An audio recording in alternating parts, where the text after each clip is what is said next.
Good morning, everybody. Good morning.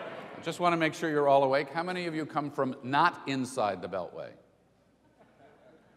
So most of you come from not inside the Beltway. That's right, we applaud you, so thank you. Welcome to Washington. Welcome to a place where we say in Washington, the definition of a best friend is someone who stabs you in the chest. So, we're very happy you're here. You're here at a very urgent and important time, as you know, as energy and climate legislation is being urgently discussed, if not debated, in the United States Senate. This is an issue that I've had a strong and direct interest in, producing several documentaries on the topic for CNN and for others, and for currently leading a project called Planet Forward. If you go online and you go to planetforward.org, we are seeking citizen involvement and citizen ideas in how we can use better and use less the energy that we need. And what we're going to do with those citizen ideas, and they are ideas that will come to us from business, from scientists, from students, from activists, we will take the very best ideas and we're going to make a television special out of them because we want to lead the way and we want to show what people out in the real world are doing, not always through the prism and the filter of the media, which I also know rather well and fond of saying I'm from the media and I'm here to help. So this event is being brought to you by Clean Energy Works, as you know, which is a consortium, a coalition of organizations touching on faith, hunters, business, national security, and others who believe that the country must, after so many years of discussion, actually deal with the issues of energy and climate. The Americans who are here, the 200 of you plus who are here, as I mentioned, come from across the country, and we want to involve you both in the listening and in the speaking and in the questioning today, and we have some questions from some of you already. We hope that from this conversation we can propel the debate here on Capitol Hill, that you will learn from those who are going to be seated before you, and that you can teach them as well with some of your comments. And we hope that through this conversation, which is being tweeted and broadcast and covered by media, that we can reach some of the rest of the country and some of those who may be informed but may not be as aware as to just how not only important but urgent this issue really is. So I'd like to start with our first panel. We'll have several panels. We'll hear from a couple of senators today along the way who are very much involved in the debate itself. Let me start by welcoming up Lee Geis. She's a steel worker who joins us from Ohio today. She's Labor's in the house. Welcome. She's a greaser at a plant in Louisville, Ohio, where she helps in the production of specialty steel, titanium, which is used in the hub for a windmill. And she's worked at her plant for 23 years and is, as you've already discovered, a proud member of the United Steelworkers.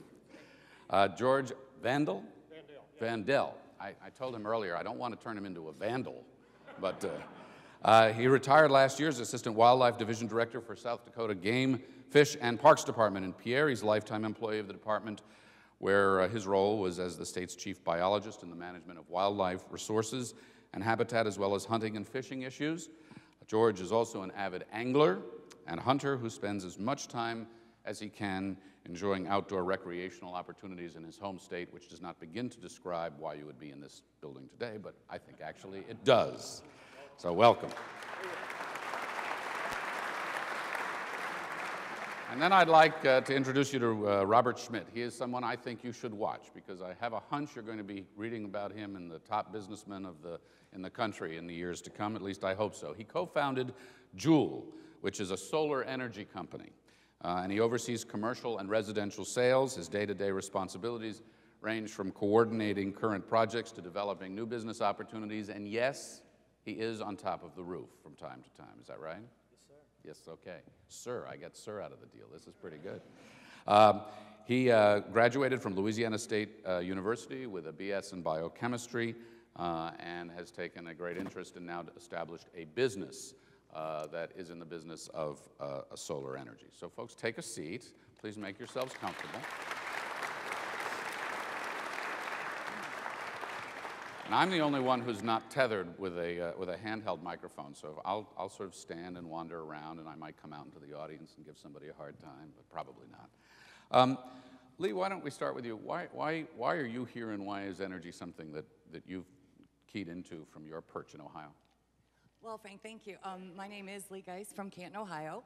A proud member of the United Steelworkers, Local 1046. Have to get that one in. And a 24-year maintenance employee. I started when I was 12. And time stood still. That's right. Thank you.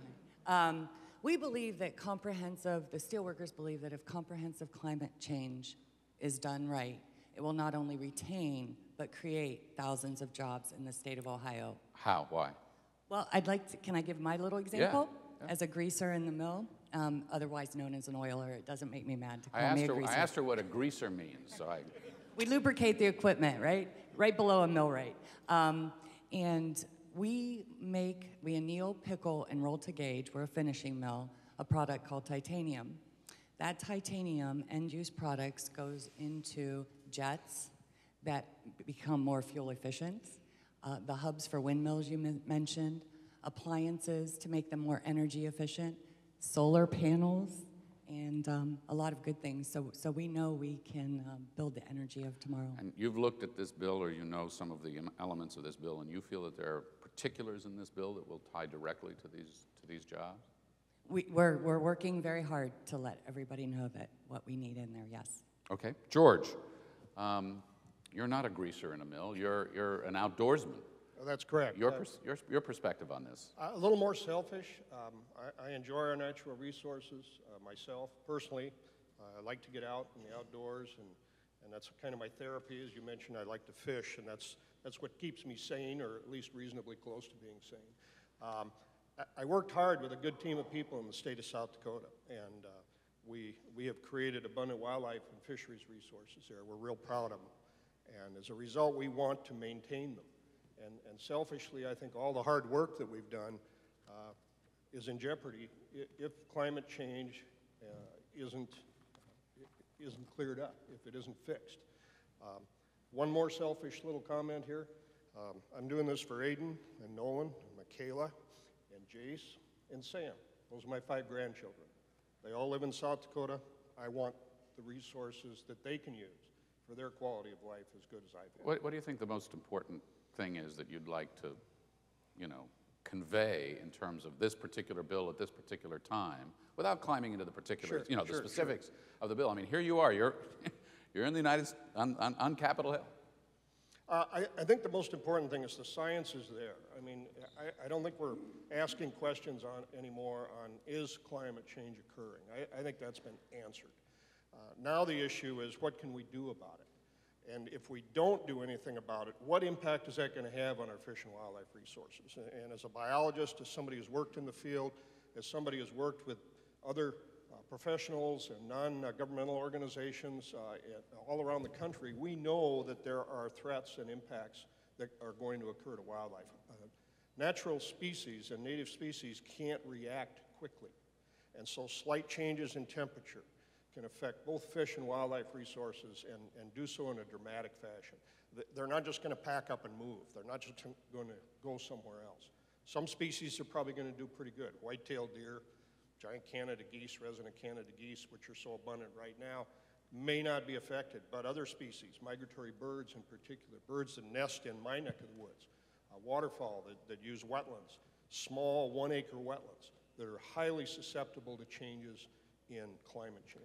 And that's going to affect these birds that everybody likes to look at. It's not just hunters and fishermen, so it's an interest for everybody who likes wildlife.